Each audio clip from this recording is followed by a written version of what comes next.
அல்லேலூயா. கர்த்தருடைய பரிசுத்த நாமத்துக்கு மகிமை உண்டாவதாக. இப்பொழுதும் வாசிக்கும்படி கொடுக்கப்பட்ட வேத வசனம் சங்கீதங்களின் புஸ்தகம் 55வது அதிகாரம் 17வது வசனம். சங்கீதங்களின் புஸ்தகம் 55:17. அந்தி சந்தி மத்தியான வேளைகளிலும் நான் தியானம் பண்ணி முறையிடுவேன், அவர் என் சத்தத்தை கேட்பார். அல்லேலூயா. போன தடவை உங்களுக்கு நான் சொன்னேன், சங்கீதக்காரன் தாவீது அவனுடைய வாழ்க்கையிலே அவன் ஒரு இடத்துல சொல்றான், அந்தி சந்தி மத்தியான வேளைகளிலே நான் முறையிடுவேன், தியானம் பண்ணி முறையிடுவேன், அவர் என் சத்தத்தை கேட்பார். ஏன் அது மாத்திரமல்ல, அவன் சொல்றான் அந்த 55வது அதிகாரத்தில், எனக்கு புறாவை போல் சிறகுகள் இருந்தால் நான் பறந்து போய் வனாந்தரத்திலே இளைப்பாறுவேன். ஏன்னா அவனுடைய வாழ்க்கையிலே தேவனுக்கு பிரியமில்லாத ஒரு பாவம் அவன் செய்கிறான். அந்த பாவத்தை உணர்த்தப்படுகிறான். பாவம் உணர்த்தப்பட்ட பிற்பாடு தேவன் அதை அவனுக்கு மன்னிக்கிறார். அவன் கேட்கிறான், நான் பரத்துக்கு விரோதமாகவும் உமக்கு விரோதமாகவும் பாவம் செய்தேன், பரிசுத்த ஆவி என்னிடத்திலிருந்து எடுத்துக்கொள்ளாதேயும், சுத்த இருதயத்தை நிலை சிருஷ்டியும் நிலைவரமான ஆவி என் உள்ளத்திலே புதுப்பியும் என்று சொல்லி தன்னுடைய தேவனிடத்திலே அவன் மன்னிப்பு கேட்கிறான். தேவன் மன்னித்து விட்டார். ஆனா மனிதர்கள் அதை மறக்க மாட்டாங்க. மனிதர்கள் அதை பரப்புவார்கள். மனிதர்கள் அது நிமித்தம் பழிவாங்க துடிப்பார்கள். ஆனால் தேவன் மன்னிக்கிறார், மறந்து போகிறார். அது எப்பேற்பட்ட பாவமாக இருந்தாலும், ரத்தாம்பரம் போல இருந்தாலும், ரத்தாம்பரம் போல இருந்தாலும், செக்க செவேர் என்று இருந்தாலும், வெண்பனி போலவும் வெண்பஞ்சை போலவும் மாற்றி கிழக்குக்கும் மேற்குக்கும் எவ்வளவு தூரமோ அவ்வளவு தூரமாய் அதை தூரமாக்கி மறந்து போகிற தேவன் நம்முடைய தேவன். ஆனால் மனிதர்கள் மறக்க மாட்டாங்க. அவனுடைய ராஜ்யபாரத்திலே 55 வயது இருக்கும். அந்த சூழ்நிலையிலே அவன் கர்த்தருக்கு பயந்து தன்னுடைய ராஜ்யத்தை நடத்தி கொண்டிருக்கிறான். அந்த சூழ்நிலையில தான் அவனுக்கு மிகப்பெரிய கலகம் அவனுடைய தேசத்திலே நடக்கிறது. அது அவனால் தாங்க முடியல. சத்ருவா இருந்தா, பெலிஸ்தர்கள் போல சத்ருவா இருந்தா அவன் என்ன பண்ணியிருப்பான், அவனுடைய கதையே வேற, அவங்களை இல்லாமே பண்ணிடுவான். ஆனால் இது சொந்த ஜனங்களும் சொந்த மகனும் அவன் நம்பி இருந்த நண்பனுமே இந்த கலகத்துக்கும் போராட்டத்துக்கும் காரணம். அது நிமித்தம் தான் அவன் சொல்கிறான், எனக்கு புறாவை போல் சிறகுகள் இருந்தால் நான் வனாந்தரத்திலே போய் தங்கி இளைப்பாறுவேன்றான். அந்த மாதிரி சூழ்நிலை நம்முடைய வாழ்க்கையில் இருக்கிற முன்னால் செய்த சொந்த பாவங்கள் நிமித்தமாக கூட இருக்கலாம். ஆனால் கர்த்தர் அவனுடைய ஜெபத்தை கேட்கிறார். அந்தி சந்தி மதியம் நான் முறையிடுவேன் என்று சொல்லுகிறான். ஹல்லேலூயா. ஏன்னா சொந்த பந்தங்கள், உறவினர்கள், நண்பர்கள், நம்ம என்ன பண்ண முடியும்? அவங்கள முதுகுக்கு பின்னாடி செய்கிற காரியங்களை நாம் என்ன பண்ண முடியும்? அவர்கள் இருதயம் யுத்தம், ஆனால் அவருடைய வாயின் வார்த்தைகள் வெண்ணெய் போல மிருதுவாக இருக்கிறது. நல்லா பேசுகிறாங்க, நம்மக்கிட்ட நல்லா பேசுகிறாங்க, ஆனால் பின்னாடி என்ன பண்ணுறாங்க? நமக்கு சத்ருவாக இருக்கிறார்கள். ஆனால் தேவன் மன்னித்து விடுகிறார், நம்முடைய பாவங்களை மன்னித்து விடுகிறார். ஆனால் இப்போ நடக்கிற சூழ்நிலைகளிலே நமக்கு தேவன் நம் பட்சத்தில் இருக்கிறாரா இல்லையா அப்படின்னு நமக்கு ஒரு குழப்பமாயிடுது. அந்த சூழ்நிலையில் கூட அவன் என்ன பண்ணுறான்? நான் அந்தி சந்தி மத்தியான வேளைகளிலே நான் தியானம் பண்ணி முறையிடுவேன், கர்த்தர் என் சத்தத்தை கேட்பார். அல்லேலூயா. அவன் கடைசியில் சொல்றான், கர்த்தர் மேல் உன் பாரத்தை வைத்து விடு. அல்லேலூயா.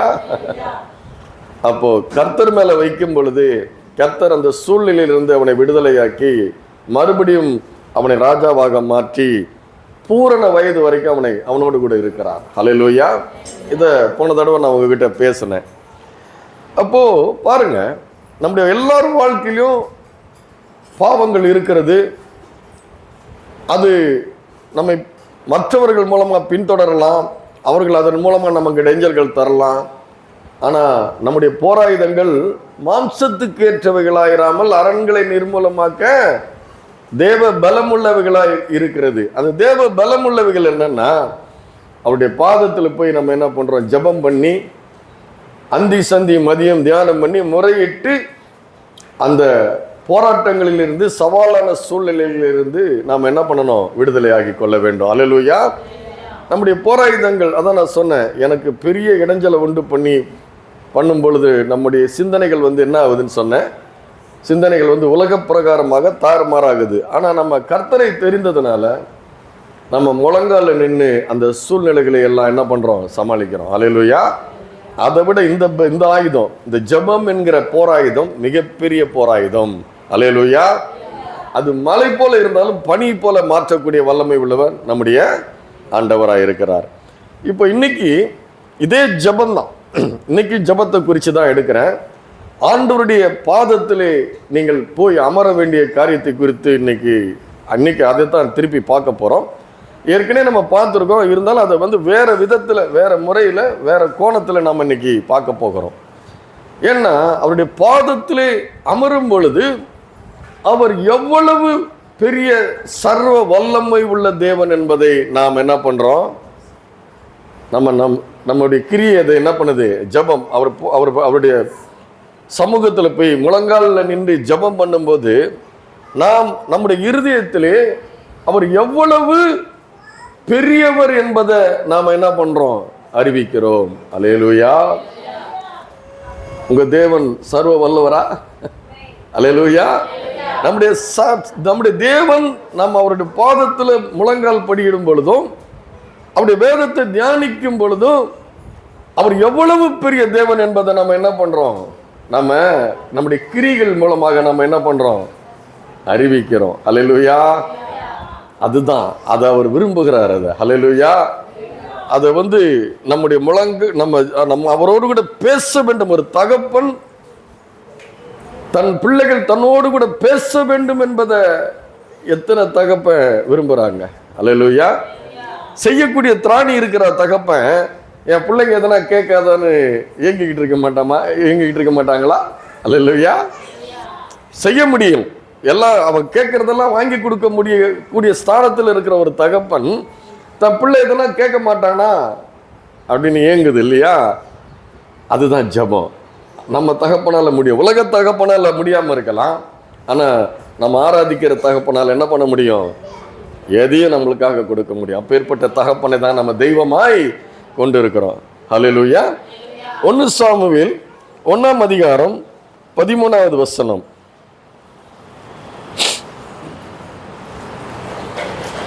அன்னாள் தன் இருதயத்திலே பேசினால் அவளுடைய உதடுகள் மாத்திரம் அசைந்தது, அவள் சத்தமோ கேட்கப்படவில்லை. போதும். 12வது வசனம் படிங்க. அது எங்க நடக்குது? இது எந்த இடத்துல நடக்குது? 12, 13. அவள் யாருடைய சந்நிதியில்? கர்த்தருடைய சந்நிதியில் வெகு நேரம் விண்ணப்பம் பண்ணுகிற போது ஏலி அவள் வாயை கவனித்துக் கொண்டிருந்தான். அன்னாள் தன் இருதயத்திலே பேசினால்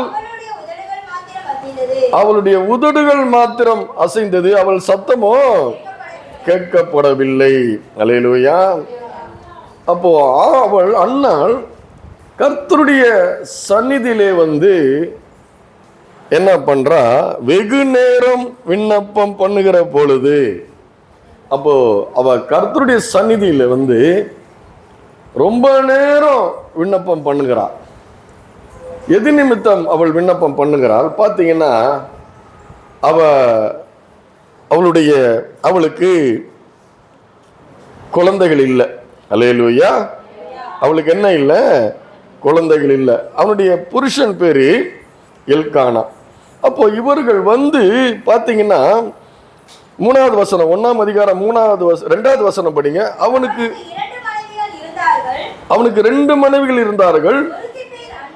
ஒருத்தி பேர் அன்னாள், மற்றவள் பேர் பெனினாள். பெனினாளுக்கோ பிள்ளைகள் இருந்தார்கள், அன்னாளுக்கோ பிள்ளைகள் இல்லை. அந்த மனுஷன் சீலோவிலே கர்த்தரை பணிந்து கொள்ளவும் அவருக்கு பலியிடவும் அவன் வருஷந்தோறும் தன் ஊரில் இருந்து போய் வருவான்.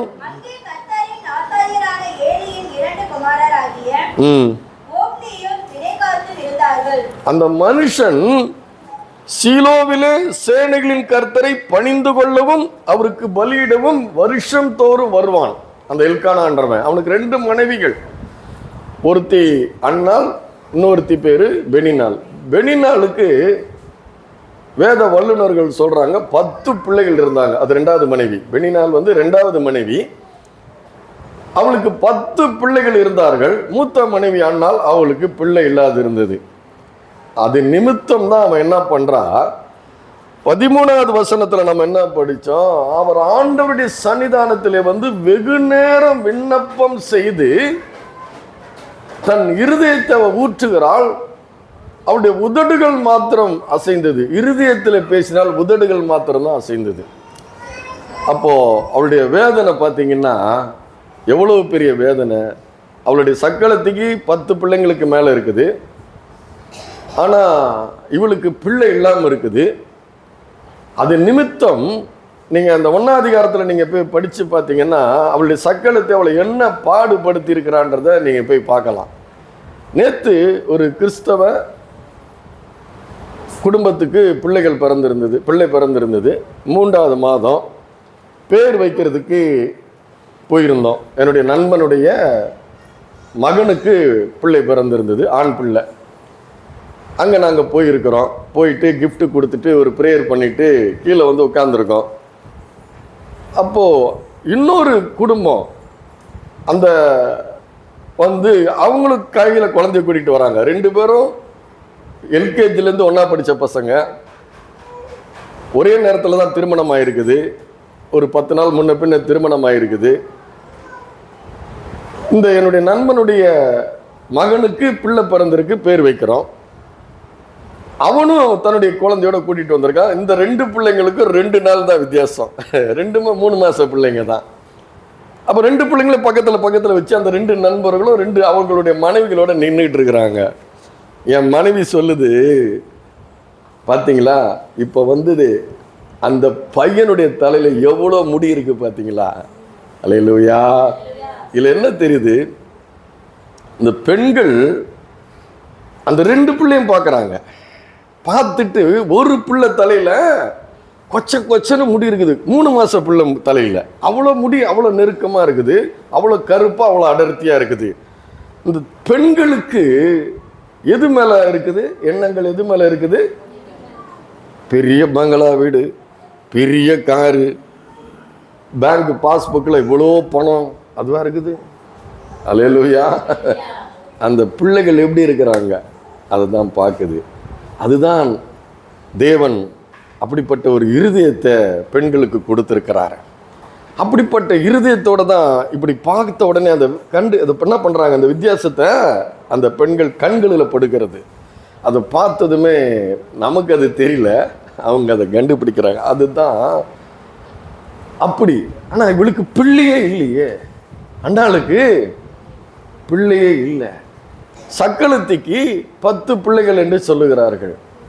அவள் என்னென்னலாம் அவள் பாடுகள் பட்டுட்டு, எப்படியெல்லாம் வேதனைப்பட்டு, வியாகுலப்பட்டு, விசனப்பட்டு, மனம் பாரப்பட்டு அவள் என்ன பண்ணுறா, கர்த்தருடைய சன்னிதானத்திலே அவள் வெகு நேரம் விண்ணப்பம் பண்ணுகிறாள். அவள் அல்லேலூயா, வெகு நேரம் விண்ணப்பம் பண்ணுகிறாள். அப்போ பார்த்தீங்கன்னா இந்த சூழ்நிலை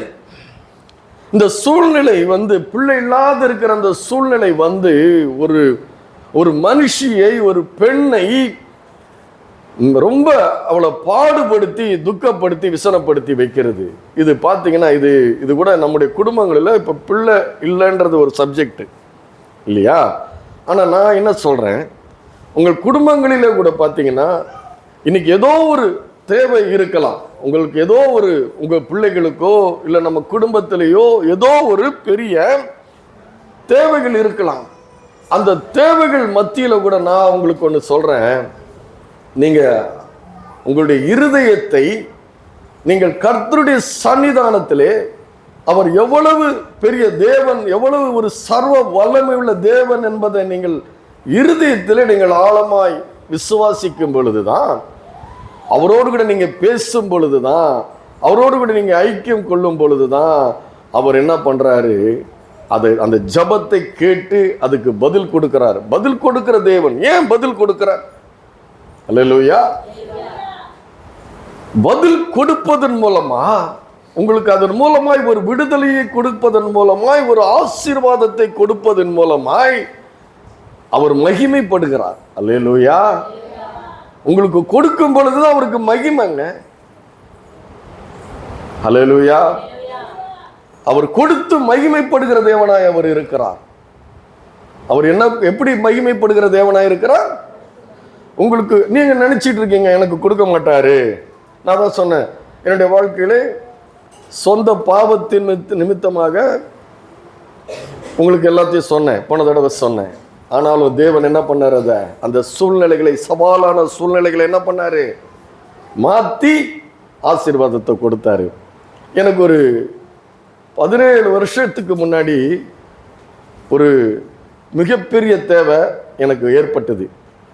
படிப்போம் பாருங்க, சங்கீதங்களின் புஸ்தகம் 62:8. சங்கீதங்களின் புஸ்தகம் 62:8. அவர் என்ன சொல்றாரு பாருங்க, சங்கீதக்காரர் என்ன சொல்றாரு பாருங்க.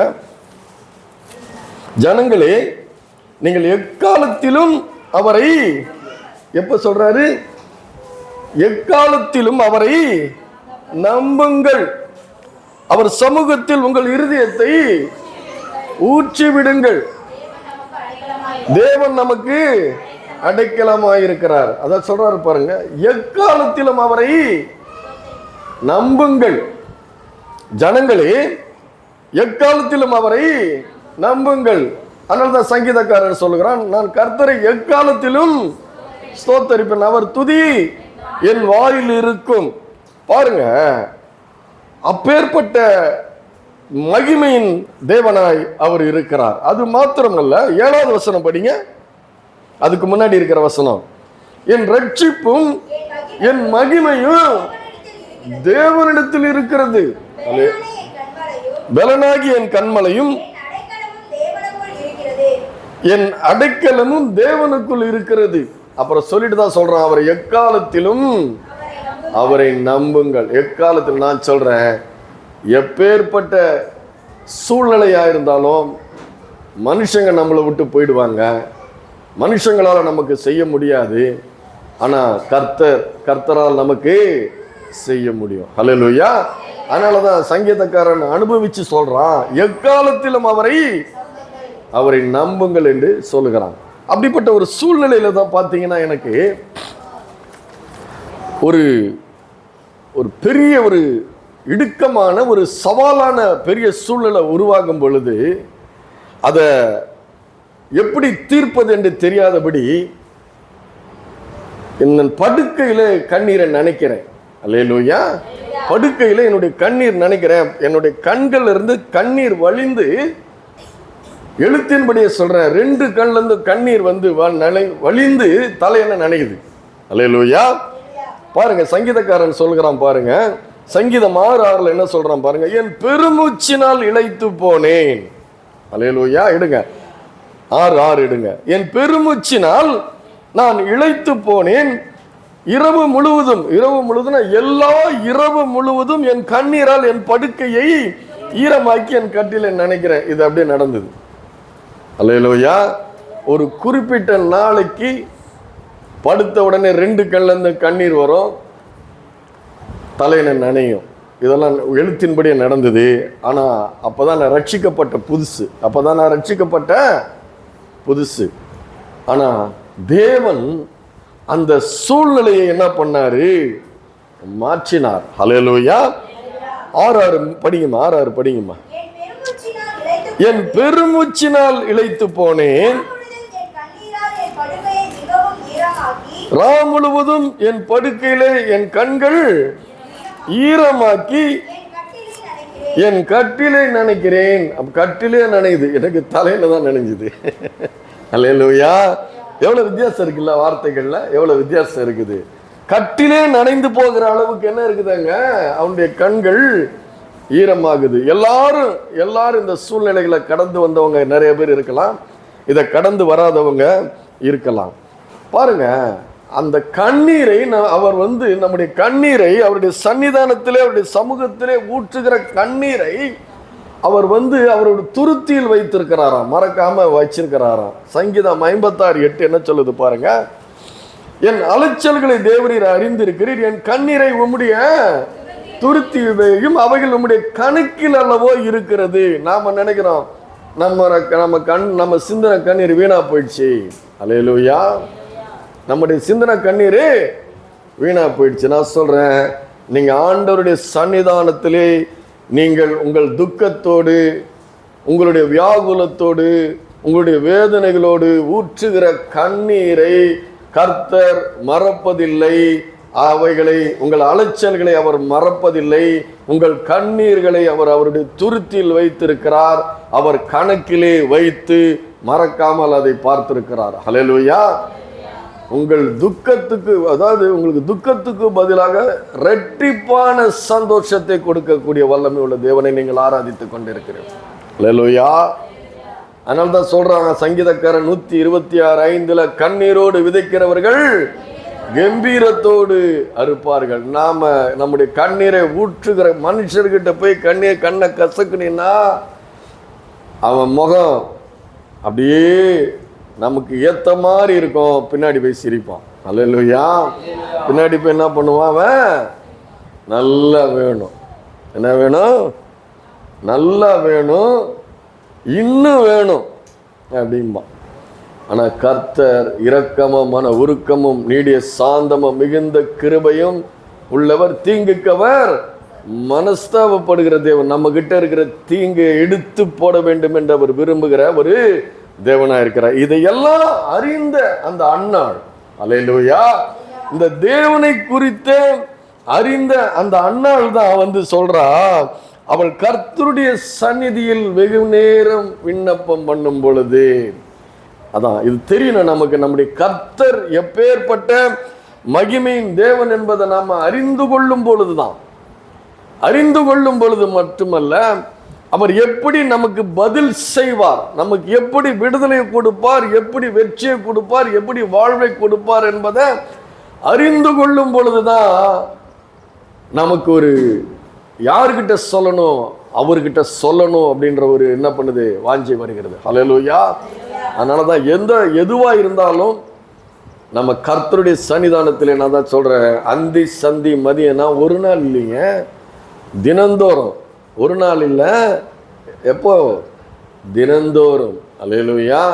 அந்தி சந்தி மதியம் நான் அவரிடத்தில், என் தியானத்தில் நான் அவரிடத்தில் முறையிடுவேன், அவர் என் சத்தத்தை கேட்பார். கேட்பாரா மாட்டாரான்னு இல்லை, கண்டிப்பா என்ன பண்ணுவார், நம்முடைய சத்தத்தை அவர் கேட்பார். அல்லேலூயா. விசுவாசம், அந்த விசுவாசம் அவளுக்குள்ள இருந்ததுனாலதான் அவள் பாருங்க, நான் சொன்ன, மனுஷன் முகத்தை பார்க்கிறான், ஆண்டவர் இருதயத்தை பார்க்கிற ஆண்டவர், நம்முடைய இருதயத்தை பார்க்கிற நம்முடைய ஆண்டவர். அதனாலதான் வேதம் அவரை குறித்து சொல்லுகிறது. மல்கியா 3:16 சொல்லுகிறது, அவருடைய நாமத்தை தியானிக்கிறவர்களுக்காகவும் ஞாபக புஸ்தகம் ஒன்று அவருக்கு முன்பாக எழுதப்பட்டு இருக்கிறது. அல்லேலூயா. அன்னாள் அந்த சர்வ வல்லமையுள்ள தேவனிடத்திலே சீலோவாவிலே திரைச்சிலைகளுக்கு மத்தியிலே இருக்கிற அவருடைய பிரசன்னத்திலே அவள் வெகு நேரம் விண்ணப்பம் பண்ணும் பொழுது அவர் எதை நினைக்கிறார், அவர் சர்வ வல்லமை உள்ள தேவன் அவர். அல்லேலூயா. அவர் எல் ஷடாய், அவர் எல் ஷடாய் தேவன், அவர் சர்வ வல்லமை உள்ள தேவன் என்கிற அந்த நாமத்தை குறித்து அவள் வெகு நேரம் விண்ணப்பம் பண்ணும் பொழுது ஏலி அவள் வாயை கவனித்துக் கொண்டிருந்தான். அல்லேலூயா. அதனாலதான் சொல்றாரு, அவர் நாமத்தை தியானிக்கிறவர்களுக்காகவும் ஞாபக புஸ்தகம் ஒன்று வைக்கப்பட்டு இருக்கிறது.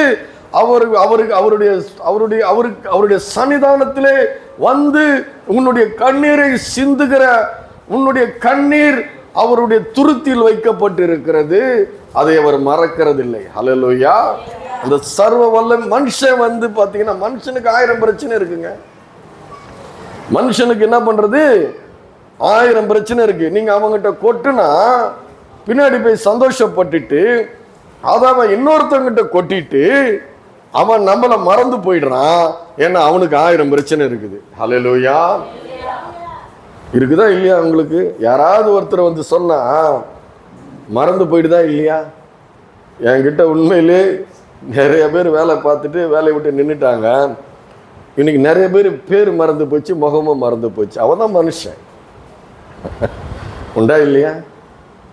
கொஞ்ச நாள் வேலை பார்க்குறாங்க, அப்புறம் போயிடுறாங்க, மறந்து போயிடுது. இல்லை, நமக்கு எல்லாரும் ஞாபகம் வச்சிருக்குன்னு சொல்ல முடியுமா? அப்படி சொன்னால் அது என்னது? பொய் இல்லை, மறந்து போயிடுது. ஆனால் ஆண்டவர் சொல்றாரு, அவருடைய நாமத்தை தியானிக்கிறவர்களுக்காகவும் ஞாபக புஸ்தகம் ஒன்று அவருக்கு முன்பாக எழுதப்பட்டு இருக்கிறது. எபிரேயர் 6:10 சொல்லுகிறது, அவருடைய அன்பின் பிரயாசத்திற்காக, அவருடைய நாமத்திற்காக நாம் காண்பித்த அன்பின் பிரயாசத்தை அவர் மறந்து போகிறதுக்கு அவர் அநீதி உள்ளவர் அல்லவே. அவருக்காக நீங்க எதை செய்திருந்தாலும், அவருடைய நாமத்துக்காக நீங்க எதை செய்திருந்தாலும், அந்த பிரயாசத்தை அவர் என்ன பண்றதுக்கு, அவர் மறந்து போகிறதுக்கு அவர் என்னவா இல்லையா? அநீதி உள்ளவர் அல்ல. அல்லேலூயா. நம்முடைய கர்த்தர் யாரு? நீதி உள்ள தேவன். அல்லேலூயா.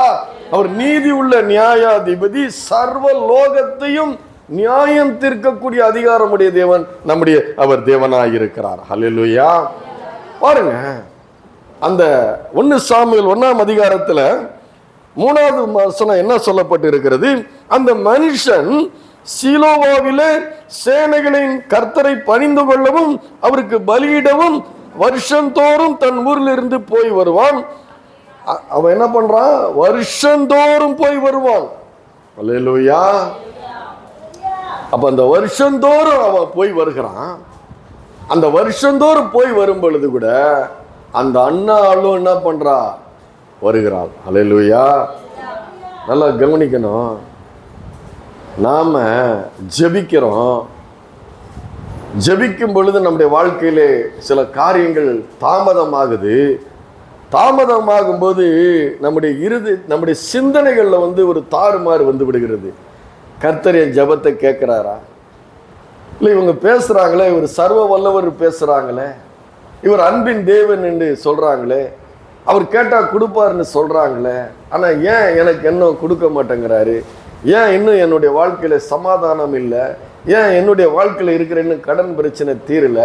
ஏன் என்னுடைய மகளுக்கு இன்னும் திருமணம் ஆகலை? ஏன் என் பிள்ளைங்க இன்னும் சரியா படிக்க மாட்டேங்குது? ஏன் வேலை கிடைக்க மாட்டேங்குது? ஏன் வருமானம் குறையுது? ஏன் இப்படிப்பட்ட பிரச்சனைகள் என்னை சூழ்ந்து கொண்டு இருக்கிறது? போராட்டங்கள் என்னை சூழ்ந்து கொண்டு இருக்கிறது? என் வாழ்க்கையில நிம்மதி இல்லை, சமாதானம் இல்லை.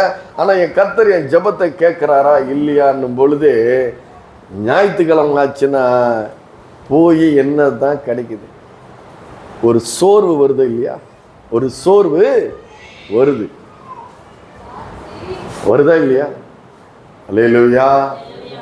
ஆனா இவங்க வெகு தொலைவு பிரயாணம் பண்ணி வருஷந்தோறும் பணிந்து கொள்ளவும், சேனைகளின் கர்த்தரை பணிந்து கொள்ளவும் அவருக்கு பலியிடவும் வருஷந்தோறும் தன் ஊரிலிருந்து போய் வருவான். இந்த வருஷந்தோறும் போய் வரும் பொழுது அவளுக்கு 10 பிள்ளை பிறந்தாலும், இவளுக்கு பிள்ளையே இல்லாம இருந்தாலும், இவளும் வருஷந்தோறும் அங்க பலியிடவும் பணிந்து கொள்ளவும் அவ தவறாமல் வருகிறவளாய் அவள் இருக்கிறார். சோர்ந்து போகவில்லை. அல்லேலூயா. நம்ம தாமதிக்கும் பொழுது, நாம நினைச்சது நடக்கும் பொழுது, நாம கேட்ட உடனே கிடைக்கணும்னு நினைக்கிறோம். அல்லேலூயா. நம்ம மனுஷ புத்தி என்னன்னா, இன்னைக்கு வச்ச உடனே என்ன வேணும்? ஒரு தென்னை மரம் வைக்கிறீங்க, இப்ப 3 வருஷத்துல காய்க்கலாம் வந்துருச்சு. முன்னாடிலாம் 15 வருஷம் காத்திருக்கணும், தெரியுமா? ஒரு தென்னை மரம் பலன் கொடுக்கணும்னா முன்னாடி 15 வருஷம் காத்து கிடக்கணும், பிற்பாடி அவனுடைய வாழ்நாள் பூரா அது பலன் கொடுக்கும். ஆனா இன்னைக்கு 3 வருஷத்துல கொடுக்குது. சில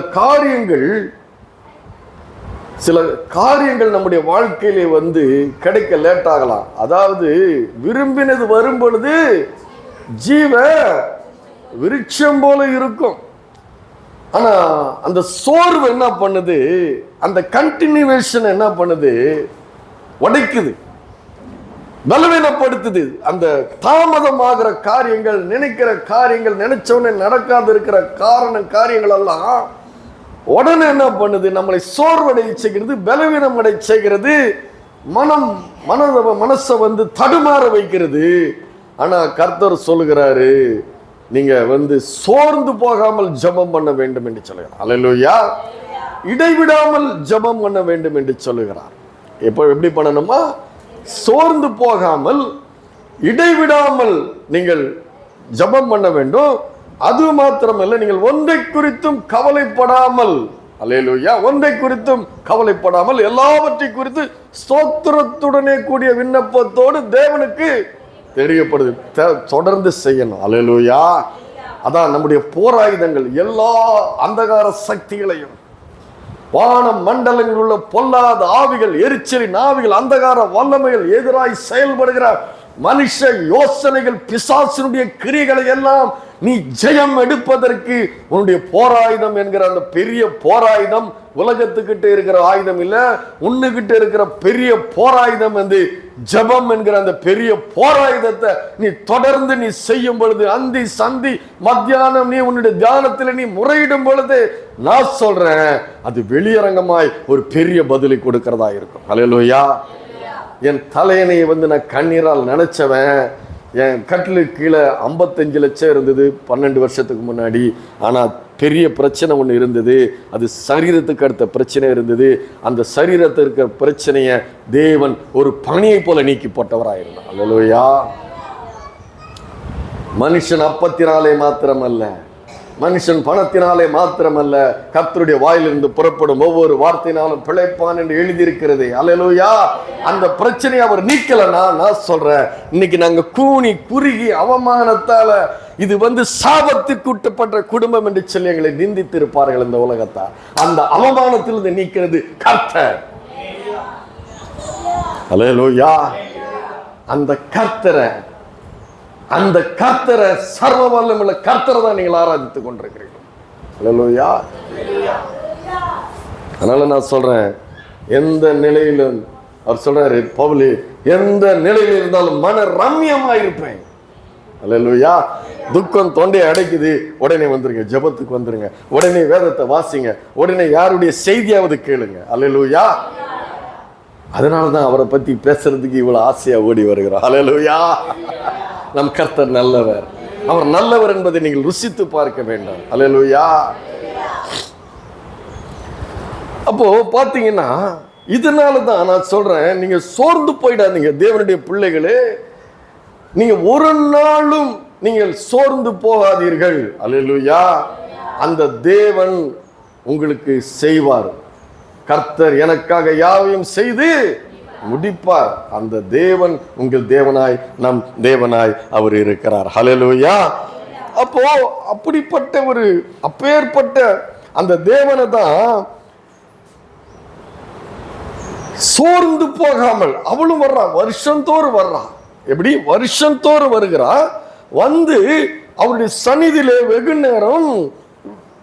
நேரம் விண்ணப்பம் பண்ணுகிறாள். பாத்தீங்கன்னா உபாகமம் 5:32 பாருங்க. உபாகமம் 5:32 அது படிங்க. என்ன, சங்கீதம் படிக்கிறது நல்லது. கர்த்தர் கற்பித்தவைகளை செய்ய கவனமாயிருக்கும்படி. அல்லேலூயா. அது என்ன பண்ண அவர் சொல்லி கொடுத்திருக்கிறார். உபாகம புஸ்தகத்தை நிறைய படிக்கணும் நீங்க. அவர் என்ன சொல்லி கொடுத்திருக்காரு பாருங்க. உங்கள் தேவனாகிய கர்த்தர் உங்களுக்கு கற்பித்தபடியே செய்ய சாவதானமாயிருங்கள்னா என்னன்னா, ரொம்ப கேர்ஃபுல்லா இருக்கணுமா. அல்லேலூயா. சாவதானமாயிருங்கள்னா அது வந்து வடமொழி சொல் கலந்த வார்த்தை, அது தமிழ் வார்த்தை இல்லை. அது ரொம்ப கவனமா, உங்களுக்கு கர்த்தர், உங்கள் தேவனாகிய கர்த்தர், 2 வார்த்தை போட்டிருக்காங்க பாருங்க. தேவனாகிய கர்த்தர் உங்களுக்கு கற்பித்தபடியே செய்ய ரொம்ப நுட்பமாய், ரொம்ப நுட்பமாய்னா ரொம்ப ஜாக்கிரதையாய், ரொம்ப கவனமாயிருங்க. அது மாத்திரம் இல்ல, நீங்கள் வலதுபுறம் இடதுபுறம் சாயாதபடி. அதை விட்டே விடக்கூடாது. ஹல்லேலூயா, விட்டே விடக்கூடாது. ஏன்? நீங்க நேசிக்கிறீங்கன்றது எப்படிங்க காட்டுவீங்க? ஹல்லேலூயா. கிரியை இல்லாத விசுவாசம் செத்ததா இருக்கிறதுன்னு பவுல் பேசுகிறார். அது என்னன்னா, அந்த தேவன் மேல நீ காட்டுகிற பிரதியுத்தரம் என்னது? நீ தேவனை தான் சேவிக்கிறன்றது பிரதியுத்தரம் தான் சபைக்கு வர்றது. ஹல்லேலூயா. அங்க வந்து சபையா ஆராதிக்கிறது. சபையா ஆராதிக்கிறது எவ்வளவு முக்கியம் தெரியுமா? ஹல்லேலூயா. சபை பெருசா ஆலயம் பெருசா? சபை தான் பெருசு. இது சபை, இது ஆலயம் இல்லை. ஹல்லேலூயா. இது கர்த்தருடைய சபை. சபை பெருசு. இன்னொரு நாள் அதுக்கு நான் விளக்கம் சொல்றேன்.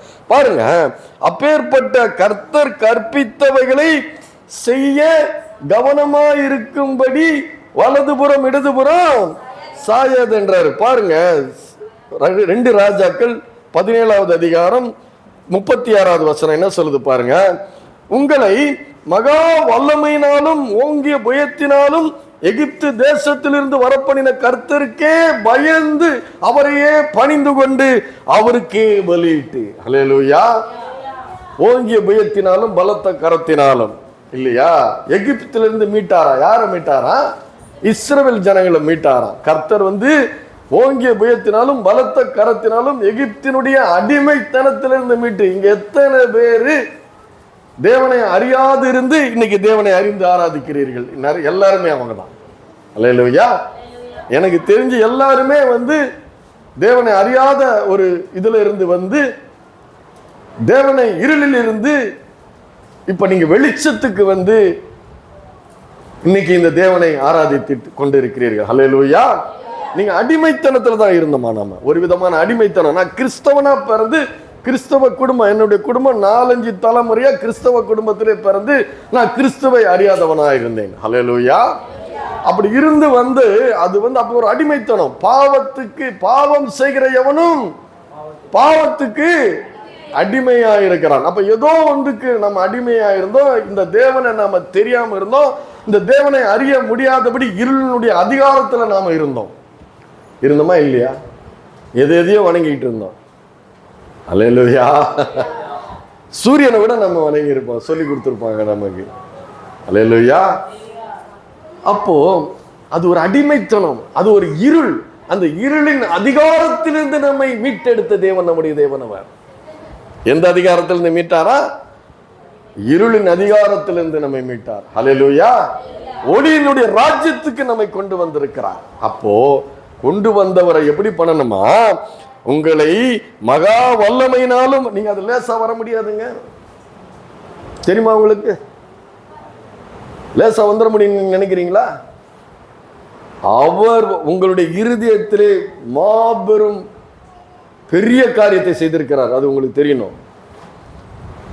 இயேசுவானவர் உங்கள் இருதயத்திலே மிகப்பெரிய காரியங்களை செய்திருக்கிறார். அதுதான் அடிமைத்தனத்திலிருந்து உங்களை மீட்டு எடுத்திருக்கிறார். ஹல்லேலூயா. அது லேசான காரியமா நீங்க நினைக்கிறீங்க. அது இன்னும் ஆழமா நான் சொல்லணும். யாரும் யாரையும் மாற்ற முடியாதுங்க. உங்க பிள்ளைய நீங்க மாற்ற முடியாது. தெரியுமா உங்களுக்கு? உங்க பிள்ளைய மாத்திர முடியுமா? யாராவது சொல்லுங்க, நான் என் பிள்ளைய மாத்திருவேன்ட்டு. மாற்ற முடியாதுங்க. சான்ஸே கிடையாது. கர்த்தர் தான் மாற்றணும். ஹல்லேலூயா. உங்க பிள்ளைய உங்களால மாற்ற முடியாது, உங்களையும் உங்களால மாற்ற முடியாது. அப்படிப்பட்ட ஒரு அடிமைத்தனத்திலேயும் அப்படிப்பட்ட ஒரு இருளின் அதிகாரத்திலே இருந்த நம்மை மீட்டு ஒளியினுடைய அதிகாரத்துல கொண்டு வந்திருக்கிறார்னா உங்க இருதயத்திலே மிகப்பெரிய வேலை. அதுதான் அவர் சொல்றார், பவுல் சொல்றார், அக்கிரமத்திலும் பாவத்திலும் மரித்து போயிருந்தவர்களை என்ன பண்ணார்? உங்களை உயிர்ப்பித்தார். அதான் உயிர்ப்பு. மன இருளில் இருந்து உங்களை விடுதலை ஆக்கி இருக்கிறார். அதான் ரட்சிப்பு. அதுதான் ரட்சிப்பு. அதுதான் மீட்டிருக்கிறாரு. அப்படிப்பட்டு மீட்டவரை நீங்கள் எப்படி பண்ணணுமா? அவரையே வர பண்ணின, உங்களை எகிப்து தேசத்திலிருந்து வர பண்ணின கர்த்தருக்கே பயந்து, அல்லேலூயா, அவருக்கே பயந்து அவரையே பணிந்து கொண்டு அவருக்கே பலியிட்டுனா துதி பலிகளை செலுத்தி கொண்டிருக்கிறார். அல்லேலூயா. துதி பலிகளையும் ஸ்தோத்திர பலிகளையும் உங்கள் ஆராதனைகளையும் உங்கள் நன்றி பலிகளையும் உங்களுக்கு செய்த நன்மை, நீங்க பெற்ற நன்மைகளுக்கு நீங்க செய்யறது நன்றி பலி, துதி பலி, ஸ்தோத்திர பலி, ஆராதனை எல்லாம் அவருக்கு பணிந்து நீங்க பலியிட்டு கொண்டிருக்கிறீர்கள். ஹல்லேலூயா, ஹல்லேலூயா. மனசார, மனசாரன்னா அப்படியே எனக்கு அவர் செய்த நன்மைகளை நினைச்சு என்ன பண்ணணும், நம்ம துதிக்க ஆரம்பிக்கணும். அதுதான் வந்து செய்யற. அவன் என்ன பண்றா, அவளுக்கு இன்னும் கிடைக்கல. யாருக்கு கிடைக்கல? அன்னாளுக்கு இன்னும் கிடைக்கல.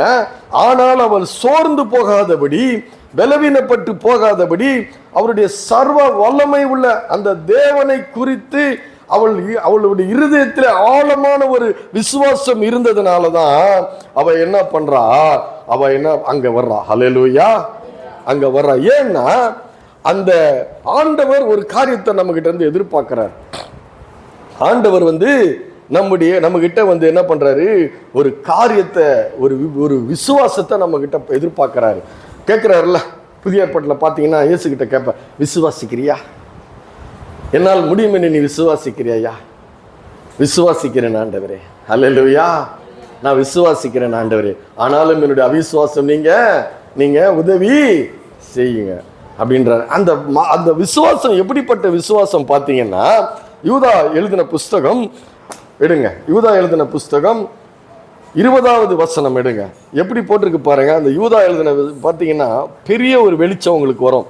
நீங்க அந்த வசனத்தை நீங்க படிக்கும் பொழுது, நீங்களோ பிரியமானவர்களே, எந்த விசுவாசம், என்ன நல்லா படிமா, உங்களை விசுவாசம் எப்படிப்பட்ட விசுவாசம்? மகா பெரிய விசுவாசம், பரிசுத்த விசுவாசம்.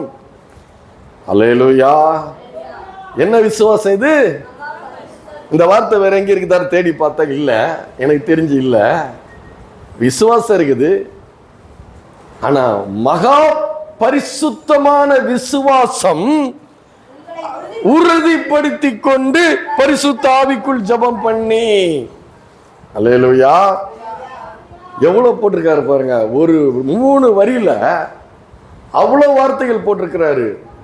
அதுதான் சோர்ந்து போகாமல், இடைவிடாமல், கிடைக்கல, இன்னும் என்னுடைய வாழ்க்கையில் அது வரல, இன்னும் எனக்கு நான் வேண்டிக் கொள்றதுக்கு இன்னும் பலன் கிடைக்கல, ஆனா எனக்கு கிடைச்சதெல்லாம் என்ன? அவமானம், நிந்தை, நிபச்சொல், व्यसनப்படுறது, வியாகுலப்படுகிறது, வேதனைப்படுகிறது, இதுதான் கிடைச்சிருக்குது. ஆனா நான் என்ன பண்றேன், என்னுடைய விசுவாசம் மகா பரிசுத்தமான அந்த விசுவாசத்தின் மேல் என்னை உறுதிப்படுத்திக் கொள்கிற. அசைக்க முடியல, என்ன என் உறுதி அசைக்க முடியல. என்ன உறுதி அசைக்க முடியல? அவர் சர்வ வல்லவர் தான். அல்லேலூயா. யாரு? நம்முடைய தேவனாகிய கர்த்தர் சர்வ வல்லவர் தான். அதுதான் மகா பரிசுத்தமான விசுவாசம். கிடைக்கலங்க, இன்னும் கிடைக்கலங்க, இன்னும் நான் அனுபவிக்கலங்க, இன்னும் என் பிரச்சனை தீரலைங்க, இன்னும் என் போராட்ட முடிவுக்கு வரலங்க, என்னுடைய வியாகுல வேதனை எதுவும் முடிவுக்கு வரலங்க. ஆனா அவர் சர்வ வல்லமை உள்ளவர், அதான் உறுதிப்படுகிறது. அல்லேலூயா. எத்தனை பேர் இப்படிப்பட்ட நிலையில் நான் இருப்பேன்? அதான் திடப்படுகிறது, ஸ்திரப்படுகிறது, பலப்படுகிறது. அல்லேலூயா. அதுதான் பலப்படுகிறது, அதுதான் மகா பரிசுத்தமான விசுவாசம். அல்லேலூயா. அது என்னன்னா, அந்த விசுவாசத்துல நீங்க என்ன பண்றீங்க, உங்க விசுவாசத்தை கட்டி எழுப்புறீங்க. பில்டிங் ரைஸ் ஆகுது இல்ல, வீடு கட்டிட்டு இருக்கீங்க. முதல்ல ஃபவுண்டேஷன் போடுறீங்க, போட்டுட்டு ஃபில்த் பீம் போடுறீங்க. இப்போ இந்த லெவலுக்கு வந்திருக்குது, கட்டடம் உயருது, சந்தோஷம். அப்புறம் இங்க ஒரு பீம் போடுறீங்க, அப்புறம் அது போடுறீங்க, அதுக்கப்புறம் தளம் போடுறீங்க. இதெல்லாம் பார்க்கும்போது வீடு கட்டிட்டு இருக்கேன்டா, இன்னும் கொஞ்சம் நாள்ல வீட்டுக்குள்ள போயிடுவேன்டா. அல்லேலூயா. கட்டினவங்களுக்கு அந்த சந்தோஷம் தெரியும், எனக்கு தெரியும். அல்லேலூயா. இருக்கா இல்லையா? ஏதோ ஒரு கூரை வீடா இருந்தா கூட சரி, அந்த தளம் போட்டு முடிச்சவொடனே அப்பா வீட்டுக்குள்ள போயிடலாம். அப்ப அந்த விசுவாசத்தை என்ன பண்றேன், அந்த கட்டடம் உயர உயர உயர என்ன ஆகுது? சந்தோஷம் வருது. அதுதான் அந்த மகா பரிசுத்தமான விசுவாசத்தை விட்டு விடாமல் அந்த விசுவாசத்துல உறுதியா இருக்கும்போது நீங்க என்ன பண்ணிட்டு இருக்கீங்க? கட்டடம் கட்டிட்டு இருக்கிறீங்க. ஹல்லேலூயா. உங்க விசுவாசத்தை கட்டி எழுப்பிட்டு இருக்கிறீங்க. அதைத்தான் செஞ்சா. அவளுக்கு 10 பிள்ளை பிறந்துட்டு. ஹல்லேலூயா. அவளுக்கு 10 பிள்ளை பிறந்துருச்சு. இவளுக்கு ஒண்ணுமே இல்லை. இங்க 2 பிள்ளைய பார்த்து, ஒரு பிள்ளைக்கு தலைமுடி கருகருன்னு இருக்கு, ஒரு பிள்ளைக்கு முடி ரொம்ப கம்மியா இருக்குது. அது இந்த தாய் பார்த்தோன்னு என்ன பண்ணுது? என்னுடைய மனைவி பார்த்தது என்ன பண்ணுது? அந்த பிள்ளைக்கு பாருங்க தலையில எவ்வளோ பெரிய முடி. ஹல்லேலூயா. ஆனா இவளுக்கு பிள்ளையே இல்லையே. இன்னும் வாழ்க்கையில எதுவுமே அனுபவிக்கலையே, எதுவுமே கையில பிள்ளைய பையில ஏந்தலையே, வயிற்றுலையே சுமக்கல, கையில சுமக்கலையே. ஆனாலும் அந்த விசுவாசம், மகா பரிசுத்தமான விசுவாசத்திலே அவள் உறுதிப்பட்டு இப்படி நிலை நிற்பீங்களா? இந்த கர்த்தர் மேல நிலைச்சு நிற்பீங்களா? அல்லேலூயா, அல்லேலூயா. அதுதான் விசுவாசம். அந்த விசுவாசத்துக்கு பேரு மகா பரிசுத்தமான விசுவாசம். அதைத்தான் கொலோசியர் நிருபம் சொல்லுகிறது. 2ஆம் அதிகாரம் 6-7 படிங்க. கொலோசியர் 2:6-7.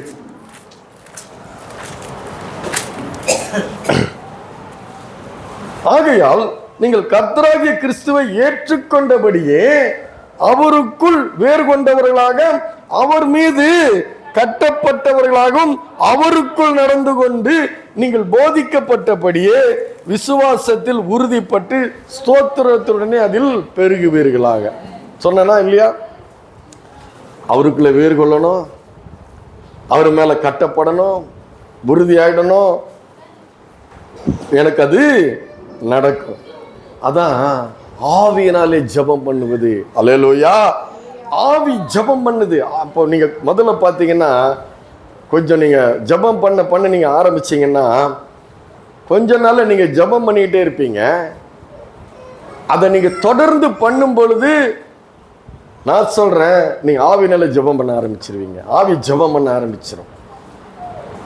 தூங்கும் போது உங்களுக்கே தெரியாது நீங்க துதிச்சுக்கிட்டு இருப்பீங்க, உங்களுக்கே தெரியாது நீங்க பாடிக்கிட்டு இருப்பீங்க. நடு ராத்திரில உங்க ஆத்துமா பாடிக்கிட்டு இருக்கோம். அந்த மாதிரி உணர்ந்தவங்க இருக்கிறீங்களா? அல்லேலூயா. அந்த அளவு நீங்க கிறிஸ்துவுக்குள்ள வளரணும். அதுதான் சொல்றாரு. உங்கள் பாருங்க எப்படி சொல்றாரு பாருங்க. ஆக நீங்கள் கர்த்தராகிய கிறிஸ்துவை ஏற்றுக்கொண்டபடியே அவருக்குள் வேறு கொண்டவர்களாக. அந்த நீங்க வேறு கொண்டுட்டீங்கன்னா நீங்க ஆவினால ஜெபம் பண்ணுவீங்க. உங்கள் இரவுகளில உங்கள் படுக்கையை நீங்கள் கண்ணீரால் நினைக்க வேண்டியதில்லை, துதியினால் நிறைத்து கொண்டு இருப்பீர்கள். அல்லேலூயா. உங்க ஆத்துமா பாடிக்கிட்டு இருக்கோம், இல்ல துதிச்சுக்கிட்டு இருக்கோம். நீங்க இன்னைக்கு என்ன பாட்டு பாடணும்னு கொடுத்துருவாரு, ஆண்டவர் கொடுத்துருவாரு. இன்னைக்கு காலையில என்ன பாட்டு பாடி ஆராதிக்கன்னு ஆண்டவர் கொடுத்துருவாருங்க. அல்லேலூயா. இன்னைக்கு பிரேயர் ரூமுக்குள்ள போகிறேன், ஆண்டவர் சொல்லி கொடுக்குறாரு, என்னை நடத்தும் இயேசுநாதா இந்த பாட்டை பாடு. அல்லேலூயா. சொல்லி கொடுத்துருவாரு. நம்ம போய் திணற வேண்டியதில்லை. வழி காட்டிடுவாரு, வாழ்றதுக்கு வழி காட்டிடுவாரு, சந்தோஷிப்பிக்கிறதுக்கு வழி காட்டிடுவாரு, எல்லாத்துக்கும் அவர் வழி காட்டிடுவார். உன் ஆத்துமா ராத்திரில பாடிக்கிட்டு இருக்கோம், ஒன்று துதிச்சுட்டு இருக்கோம், இல்லைன்னா பாடிக்கிட்டு இருக்கோம். அதுதான் நீங்கள் வேறு கொண்டவர்களாக. ஹல்லேலூயா. உங்கள் இரவுகள் கூட ராட்சாமங்களில் நம்மை தியானிக்கிறேன், என் உள்ளிந்திரியங்கள் உம்மை உணர்த்தும். இதுதான் ஆவியினாலே ஜெபம் பண்ணி. 6:18 எபேசியர் 6:18 இருக்குது. கொலோசியர் 2ஆம் அதிகாரத்திலையும் என்ன இருக்குது? 2ஆம் அதிகாரம் 2ஆம் அதிகாரத்துல வேறு கொண்டவர்களாக அவர் மேல் கட்டப்பட்டு அவருக்குள் நடந்து கொண்டபடி நீங்கள் போதிக்கப்பட்டபடியே விசுவாசத்தில் ஸ்தோத்திரத்துடனே என்ன பண்ணுவீங்க? அதிலே பெறுவீர்களாக. 6:18 எபேசியர் 6:18 சொல்லுகிறது, நீங்கள் ஆவினாலே ஜெபம் பண்ணி. இப்பதான் பாயிண்ட்டுக்கு வர்றோம். அல்லேலூயா. இப்பதான் என்ன பண்றோம்? பாயிண்ட்டுக்கு வரோம்.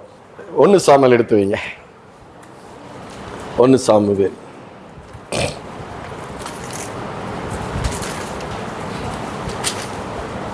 1 சாமுவேல் அவர் என்ன போட்டிருக்காங்க? 13வது வசனம் என்ன போட்டிருக்குது? அன்னால் தன் இருதயத்திலே பேசினால் அவருடைய உதடுகள் மாத்திரம் அசைந்தது போதும், அவள் சத்தமோ கேட்கப்படவில்லை. பாருங்க, நான் உங்களுக்கு சொன்னேன், நாம் ஆராதிக்கிற தேவன் சர்வ வல்லமை உள்ளவர். நாம் ஆராதிக்கிற தேவன் யாரு? சர்வ வல்லமை உள்ளவர். அப்பேற்பட்ட தேவனிடத்துல வந்துதான் 12வது வசனம் சொல்லுது, அவள் கர்த்தருடைய சந்நிதியில் வெகு நேரம் விண்ணப்பம் பண்ணுகிற பொழுது ஏலி வாயை பார்த்துட்டு இருக்கிறான். ஏலி அந்த ஆசாரியன் அண்ணாளுடைய வாயை பார்த்துட்டு இருக்கிறான். அந்த வாயை பார்த்துட்டு இருக்கிறான். அண்ணாள் தன் இருதயத்திலே பேசினால் அவளுடைய உதடுகள் மாத்திரம் அசைந்தது, அவள் சத்தமோ கேட்கப்படவில்லை. அவனுக்கு பக்குன்னு இருக்கு. அவனுக்கு எல்லாம் வாயை திறந்து புலம்புவாங்க. அது நடக்கல, இது நடக்கல, இது இல்லை, அது இல்லை, அப்படியாக்கும் இப்படியாக்கும்னு வாயை திறந்து புலம்பி அழுது கூச்சல் போட்டு எல்லாம் பண்ற நம்ம அப்படி பார்த்துருக்கிறான். அவன் நிறைய பேர் இங்க கண்ணீர் விட்டு அழுகுறாங்க. எனக்கு அது சொல்றோமா இல்லையா? நம்ம வேதனையை சொல்றோமா இல்லையா?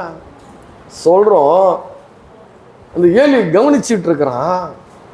அவன் இருதயத்துல பேசுனா உதடுகள் மாற்றம் அசைது, சத்தமா கேட்கல. அவன் என்ன பேசுறா, என்ன பேசுறா, என்ன கேட்கிறா, என்ன பண்றான்னு ஒண்ணுமே ஏலிக்கு புரியல. உங்கள் மகா பரிசுத்தமான விசுவாசத்திலே உறுதிப்பட்டு நீ ஆவிலே ஜெபிக்கும் பொழுது உன்னுடைய இருதயம் ஊற்றப்படுகிறது, உன்னுடைய இருதயம் பேசுகிறது. இருதயத்தின் நிறைவினால் வாய் பேசும். ஆனா இவளுடைய இருதயத்தின் நிறைவினால் வாய் பேசுது, சத்தம் கேட்கல. ஆனா அவளுக்கு தெரியுது அவளுடைய தேவன் சர்வ வல்லமை உள்ளவர் என்று. அல்லேலூயா. என்ன தெரியுது? எப்படி தெரியுது? என் வாயிலிருந்து சத்தம் வரல, என் இருதயம் கூக்குரல் இருக்குது, என் இருதயம் அழுது கொண்டு இருக்குது, என் இருதயத்தினுடைய தேவைகளை அந்த தேவன் கேட்கிற தேவனாய் இருக்கிறார். அவர் தான் சர்வ வல்லமை உள்ளவர். அல்லேலூயா. உங்க வீட்டுக்கார்ட்ட போய் காதுல குசு குசுன்னு காது கேட்குமா? அவரால் செய்ய முடியுமா? அவர் சர்வ வல்லவர் இல்லை. அல்லேலூயா. ஆனா உன் மனவாளன் சர்வ வல்லவர். நீ நினைச்சா அவருக்கு தெரியும். அதான் சர்வ வல்லமை உள்ளவர். என்னங்க? அல்லேலூயா. சர்வ வல்லவர்னா எப்படி இருக்கணும்? அவர் கர்த்தர்னா எப்படி இருக்கணும்? அவர் தேவன்னா அவர் எப்படி இருக்கணும்? அவர் சிருஷ்டிகர்னா என்னை சிருஷ்டித்த சிருஷ்டிகர்னா என்ன இருக்கணும்?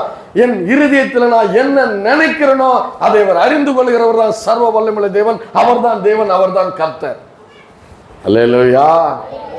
அதான் அதைத்தான் சொல்றான். மகா பரிசுத்தமான விசுவாசத்திலே அவள் உறுதிப்பட்டு பரிசுத்த ஆவிக்குள் ஜெபம் பண்ணி. அப்ப உங்க கர்த்தர் எவ்வளவு பெரியவர். அல்லேலூயா. அவர் எவ்வளவு அவர் பெரியவர் அவளுக்கு தெரியுதுங்க. தான் கும்பிடுற கர்த்தர், தான் முழங்கால் படிக்கிற கர்த்தர் எவ்வளவு பெரியவர் என்பதை தெரிஞ்சு போகும்போது நீ அவரை மகிமைப்படுத்துகிற. அல்லேலூயா. நீ மகிமை செலுத்துகிற. உன்னுடைய அந்தி சந்தி மதியம் தியானம் பண்ணி நீ முறையிடும் பொழுது நீ அவர் எவ்வளவு பெரிய தேவன் என்பதை தெரிஞ்சா நீ அவரை மகிமைப்படுத்துகிற. அவரை மகிமைப்படுத்தினா நீ மகிமைப்படுவாய். அல்லேலூயா. அவரை மகிமைப்படுத்தாம உங்களுக்கு மகிமை கிடைக்காதுங்க. அல்லேலூயா. மனுஷனோ முகத்தை பார்க்கிறான், தேவனோ இருதயத்தை பார்க்கிறார் அவர். அல்லேலூயா.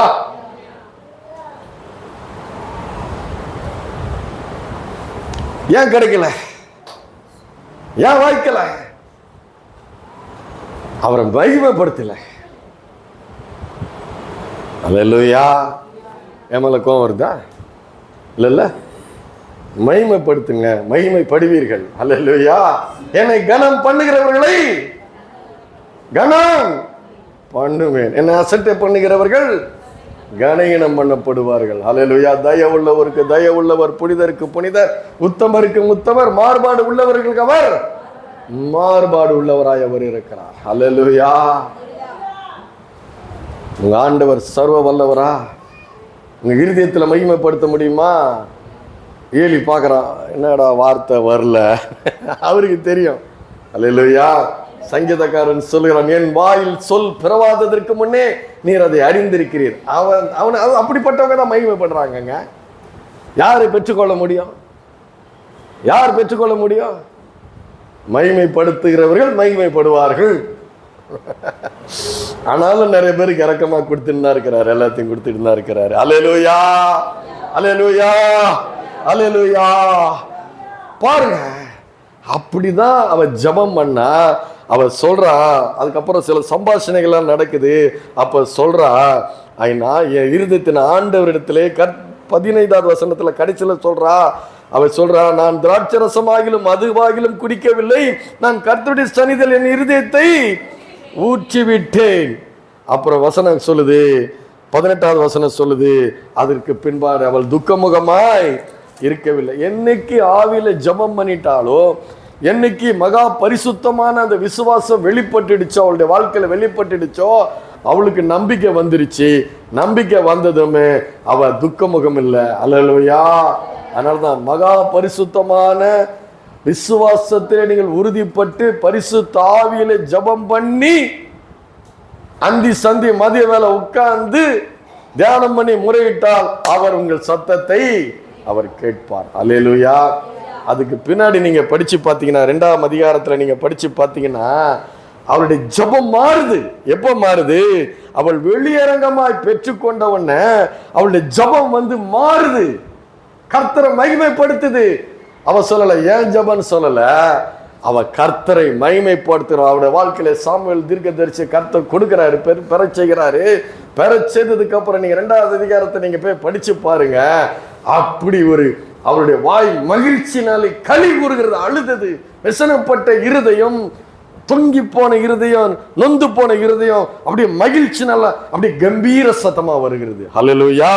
அதை நான் அடிக்கடி ஜபத்துல வைப்பேன். அவன் சொல்றா பாருங்க, அப்பொழுது அண்ணால் ஜபம் பண்ணி, என் இருதயம் கர்த்தருக்குள் களி கூறுகிறது, என் கொம்பு கர்த்தருக்குள் உயர்ந்திருக்கிறது, என் பகஞ்சரின் மேல் என் வாய் திறந்திருக்கிறது, நம்முடைய ரட்சிப்பினால் நான் சந்தோஷப்படுவேன். கர்த்தரை போல பரிசுத்தம் வரவில்லை, உண்மை இல்லாமல் வேறு ஒருவரும் இல்லை, எங்கள் தேவனை போல ஒரு கண்மனையும் இல்லை. அல்லேலூயா.